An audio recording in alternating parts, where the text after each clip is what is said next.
Warangal declaration లో ఎన్నికల కంటే ముందు రేవంత్ రెడ్డి కేసీఆర్ ఇస్తే 10,000 కాంగ్రెస్ కు మీరు ఓటేసి గెలిపిస్తే 15,000 రైతు భరోసా ఇస్తామన్నటువంటి రేవంత్ రెడ్డి ఇప్పుడు దాదాపుగా 2 పంటల సంబంధించినటువంటి రైతు భరోసా 15,000 ప్లస్ పాత 2,500 కలిపి 17,500 రూపాయలను ఎగ్గొట్టినటువంటి రేవంత్ రెడ్డికి ఇవాళ రైతు భరోసా ఎగ్గొట్టినటువంటి సీఎం రేవంత్ రెడ్డి కాంగ్రెస్ కు వ్యతిరేకంగా ఈరోజు చొప్పదండి నియోజకవర్గ కేంద్రంలో మరి ముఖ్య నాయకులతో కలిసి ఇవాళ ధర్నా చేయడం జరిగింది. మరి పోలీసులు నిర్బంధించి మరి ఈ యొక్క ధర్నా జరగకుండా అడ్డుకునేటువంటి ప్రయత్నం చేశారు. ఏం జరిగినా రైతుల పక్షాన బీఆర్ఎస్ పార్టీ అండగా ఉంటుంది. ఆనాడు కేసీఆర్ గారు మరి అది గుంటున్నా అరగుంటున్నా 10 ఎకరాలున్నా 40 ఎకరాలున్నా ఆనాడు పెట్టుబడి సాయంగా తెలంగాణ రాష్ట్రం రాకముందు మరి ఎరువుల కోసం విత్తనాల కోసం మరి పెట్టుబడి సాయాన్ని ఆనాడు దొరకక సాగునీరు లేక కరెంటు లేక ఆత్మహత్యలు చేసుకున్నారు. కనుక వచ్చిన తెలంగాణలో రైతు రాజుగా ఉండాలని రైతు ఆత్మగౌరవంతో బతకాలని చెప్పి పెట్టుబడి సాయాన్ని తెలంగాణ రాష్ట్రం వచ్చిన తర్వాత ఎకరాన 10,000 ఇస్తే మరి కేసీఆర్ గారు ఆనాడు రైతు బాంధవుడిగా చేస్తే ఇవాళ రైతు ద్రోహిగా ఇవాళ రేవంత్ రెడ్డి సర్కార్ ఏడాది పాలనలో 100 రోజులలో అన్ని హామీలు కూడా అమలు చేస్తా అని చెప్పి 100 రోజులలో రైతు భరోసా గాని ఆసరా పెన్షన్ గాని కేసీఆర్ ఇవన్నీ కూడా ఇస్తా అని చెప్పి వాటన్నిటిని కూడా ఇవాళ ఎగగొట్టి రైతు వెన్నుపోటు పడిచి ఇవాళ రైతుల కళ్ళల్లో మట్టి కొట్టినటువంటి రేవంత్ రెడ్డి ఇవాళ రైతు భరోసా 12,000 కాదు మేము 10,000 ఇస్తే 12,000 అని ఇలా ప్రకటించిన గతంలో వరంగల్ డిక్లరేషన్ లో 15,000 అన్నావు కదా. ఆ 15,000కు 15,000 ఇచ్చే వరకు రైతుల పక్షాన పోరాటం చేస్తాం. అబద్దాలతో అందలమెక్కినటువంటి రేవంత్ రెడ్డి అబద్దాల పునాదుల మీద ఇలా ప్రభుత్వాన్ని ఏర్పాటు చేసినటువంటి రేవంత్ రెడ్డి సరే నువ్వు సీఎం అయినావు, ఇప్పటికైనా ఈ ఏడాది పాలనలో నువ్వు చెప్పినటువంటి హామీలన్నీ కూడా మరి తుంగలో దొక్కకుండా ఈ యొక్క హామీలన్నీ కూడా నెరవేర్చాలి. రైతు భరోసా వెంటనే 12,000 కాదు 15,000 రూపాయలు ఇవ్వాలని చెప్పి నేను బీఆర్ఎస్ పక్షాన డిమాండ్ చేస్తా ఉన్నావు. అంతేకాకుండా 6వ గ్యారంటీ కాదు 7వ గ్యారంటీ ప్రజాస్వామ్యాన్ని తెస్తానన్నావు.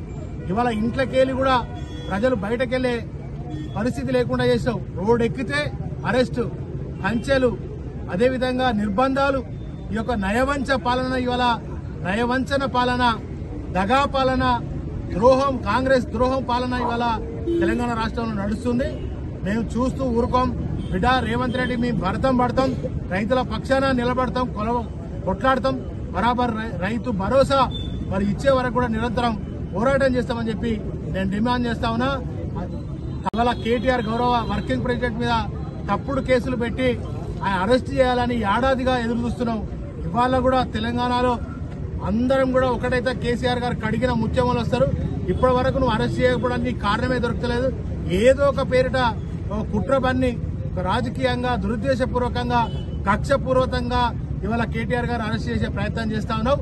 ఎట్టి పరిస్థితుల్లో కూడా మరి ఎలాంటి తప్పు చేయలేదు. కడిగిన ముత్యములో కేటీఆర్ గారు రేపు రాబోతారు. ఏసీబీ కాదు, నువ్వు ఈడీ పెట్టుకో, నువ్వు ఎన్ని కేసులు పెట్టినా కూడా వాటన్నిటి నుంచి కూడా కడిగిన ముత్యమలే వస్తాడు కనుక కేటీఆర్ ఏనాడు తప్పు చేయలేదు. తెలంగాణ రాష్ట్ర ప్రజల కోసం, తెలంగాణ సంక్షేమం, తెలంగాణ మరి దేశానికి రోల్ మోడల్ ఉండే విధంగా కేసీఆర్ గారి పాలన నడిచింది. టీఆర్ఎస్ పార్టీలో ఉన్నటువంటి కేసీఆర్ గారు కానీ, కేటీఆర్ కానీ హరీష్ రావు మీద కేసులు పెట్టి వాళ్ళను నువ్వు జైలుకు పంపాలనే సంకల్పం తప్ప తెలంగాణ ప్రజలకు ఒక సంక్షేమాన్ని అందిద్దాం, అభివృద్ధి అందిద్దాం అనేటువంటి సోయి ఇవాళ కాంగ్రెస్ ప్రభుత్వానికి కానీ అదేవిధంగా రేవంత్ రెడ్డి కానీ లేదు. మాటలను తెలంగాణ ప్రజలకు నువ్వు చెయ్యాలి తప్ప ఇలా ఈ కేసులు చేస్తే, కుట్రలు చేస్తే మాకు కేసులు కొత్త కాదు, మరి ఇవన్నీ కంచెలు కొత్త కాదు, నిర్బంధాలు కొత్త కాదు, జైళ్ళకు పోవడం కొత్త కాదు. తెలంగాణ కోసం ఆనాడు కేసీఆర్ గారు సాగునట్లుగా పోయి తెలంగాణ తెచ్చారు. తెలంగాణ తెచ్చిన తెలంగాణను ఎట్లా కాపాడుకోవాలో బరాబర్ కాపాడుతాం. ప్రజల పక్షాన, రైతుల పక్షాన ఉంటామని చెప్పి తెలియజేస్తాం.